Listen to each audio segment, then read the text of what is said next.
Eh, tu connais la différence entre la lumière et toi? Bah non. C'est que la lumière, c'est un photon.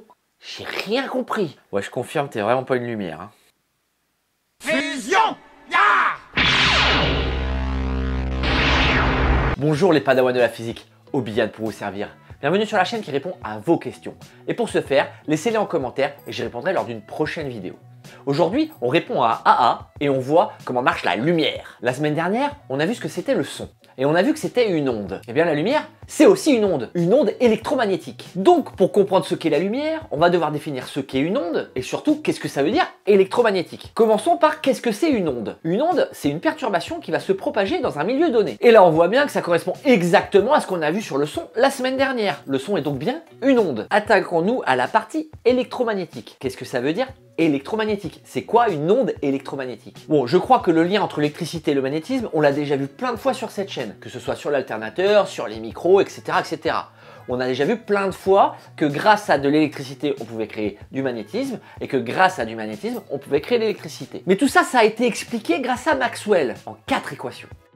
Les 4 équations de Maxwell. Si vous êtes un habitué de la chaîne, vous savez très bien que ici on essaie de simplifier au maximum. Donc je vais pas vous sortir les équations de Maxwell stricto sensu, c'est-à-dire qu'il y a des équations vectorielles, etc., etc., c'est trop compliqué.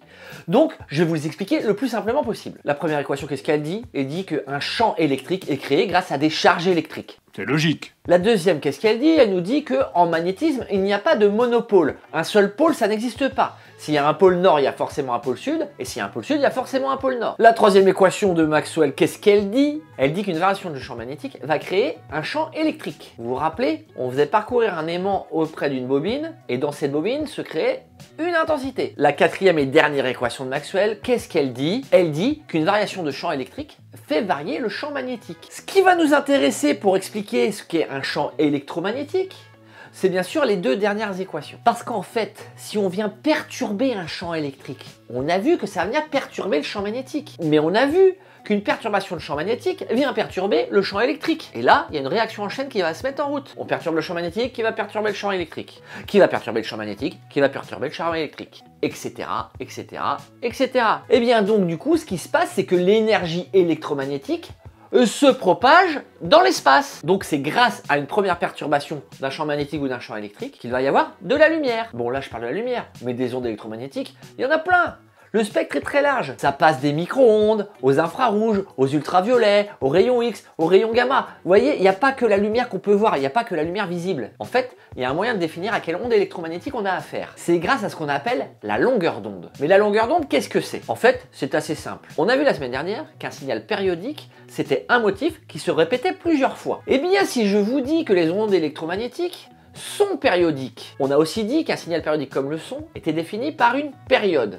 Et que la période, c'était le temps pour créer un motif. Eh bien, pour les ondes électromagnétiques, on va plutôt parler de longueur d'onde. Mais en gros, c'est la même chose, à un coefficient près, à une vitesse près si vous voulez. Et donc, pour être précis, une longueur d'onde, c'est la longueur d'un motif. Cette longueur peut varier, elle peut être grande ou petite. Et en fonction de ça, on va pouvoir classer les ondes électromagnétiques. La lumière va avoir des longueurs d'onde comprises entre 400 nanomètres et 800 nanomètres. Lorsqu'on est inférieur à 400 nanomètres, on va passer par les ultraviolets, les rayons X, puis les rayons gamma.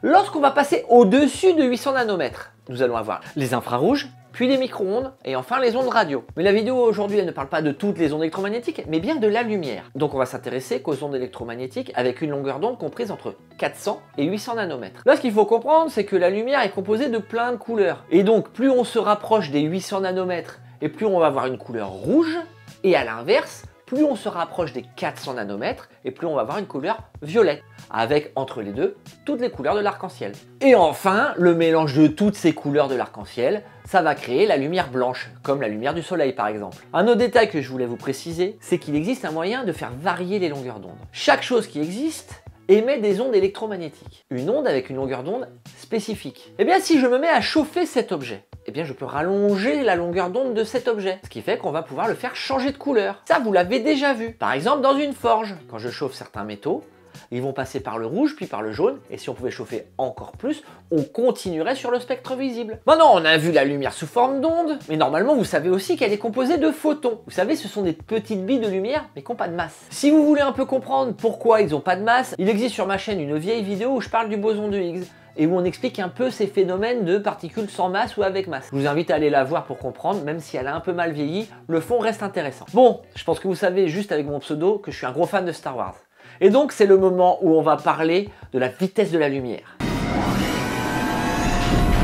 On connaît la valeur de la vitesse de la lumière, à savoir environ 300 000 km par seconde. Maintenant, si ça vous intéresse de savoir comment on a découvert cette valeur, je vous redirige vers cette vidéo de la chaîne du Poil Linus qui vous explique tout ça en détail. La valeur de la vitesse de la lumière est une constante dans le vide, mais suivant les milieux qu'elle traverse, elle peut donc varier. Elle peut être ralentie. Maintenant, je n'ai pas exactement répondu à la question qui était posée dans le commentaire de AA. La question était, est-ce qu'il existe un mur de la lumière comme il existe un mur du son? Et oui, la semaine dernière, on a vu que quand un objet dépassait la vitesse du son, il passait le mur du son, il y avait création d'un bang supersonique. Le problème, c'est que tonton Albert nous explique que c'est pas possible. On ne peut pas dépasser la vitesse de la lumière dans le vide. Et j'insiste, dans le vide. Mais on verra ça un peu plus tard. Bien sûr, le concept qu'on ne peut pas dépasser la vitesse de la lumière dans le vide, c'est une limite infranchissable. Mais est-ce que vous vous êtes déjà demandé pourquoi on ne peut pas dépasser la vitesse de la lumière dans le vide? Non. Eh bien, reprenons la fameuse formule qu'on associe tout le temps à Albert Einstein, à savoir E égale mc2, qui veut dire énergie égale à la masse multipliée par la célérité par la vitesse de la lumière au carré. On a dit tout à l'heure que la vitesse de la lumière, c'était une constante. Donc C, c'est juste une constante. Par contre, E, l'énergie, et m, la masse, peuvent varier. Et surtout, on voit que l'énergie, c'est de la masse et que la masse, c'est de l'énergie. Maintenant, l'énergie, c'est de la masse et je veux augmenter l'énergie cinétique d'un objet.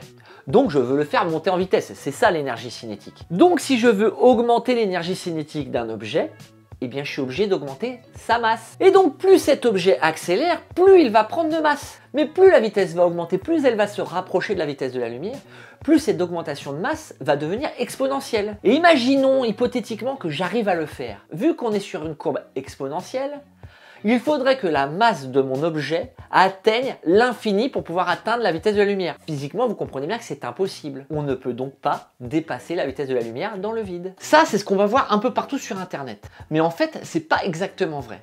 Parce que la masse est invariante. Peu importe sa vitesse, elle restera la même. Et donc la question qui va venir derrière, c'est, dans ce cas-là, est-ce que la vitesse de la lumière est toujours inatteignable? Oui, c'est toujours le cas. C'est juste qu'il faut prendre le problème dans un autre sens.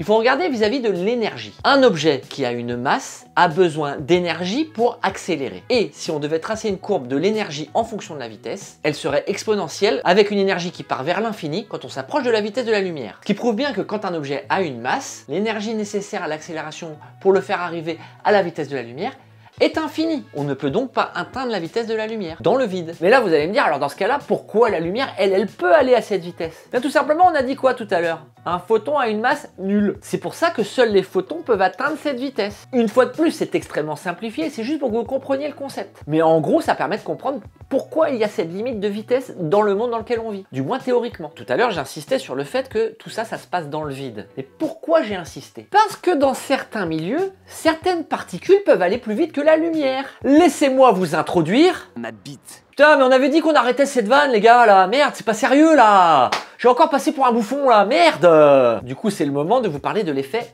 Cherenkov. C'est un effet qui est généralement détecté quand des matières radioactives sont plongées dans l'eau. En fait, le truc, c'est que quand la lumière arrive dans l'eau, la vitesse de la lumière est divisée par 4. Elle va donc beaucoup moins vite. Et dans le nucléaire, on sait que des particules qui composent des atomes peuvent être projetées, peuvent aller à une certaine vitesse dans l'eau. Et en l'occurrence, vu que la vitesse de la lumière est 4 fois moins importante, ce qui se passe, c'est que les particules chargées se déplacent dans la matière et donc arrivent au contact d'atomes. Vu qu'elles sont chargées électriquement, elles vont perturber l'équilibre énergétique de ces atomes. Et pour retrouver une énergie normale, ces atomes vont libérer un photon bleu-violet. C'est ça l'effet Cherenkov.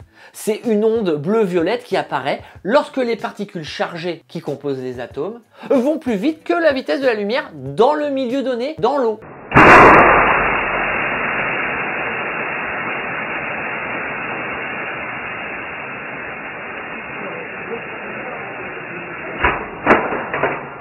Voilà, c'est tout pour moi. Bon, la lumière est un sujet tellement vaste que j'aurais pu en parler pendant des heures. Mais ici, on reste simple, comme d'habitude, je l'ai déjà dit pendant la vidéo. Mais je pense que je vous ai présenté déjà pas mal de choses. N'hésitez pas à mettre en commentaire un sujet que vous voudriez que j'explique dans une future vidéo. Si la vidéo vous a plu, comme d'habitude, n'hésitez pas à vous abonner, à liker. Et si vous voulez rater aucune des prochaines vidéos, à mettre la cloche. C'était Obi-Wan qui vous dit que la science soit avec vous.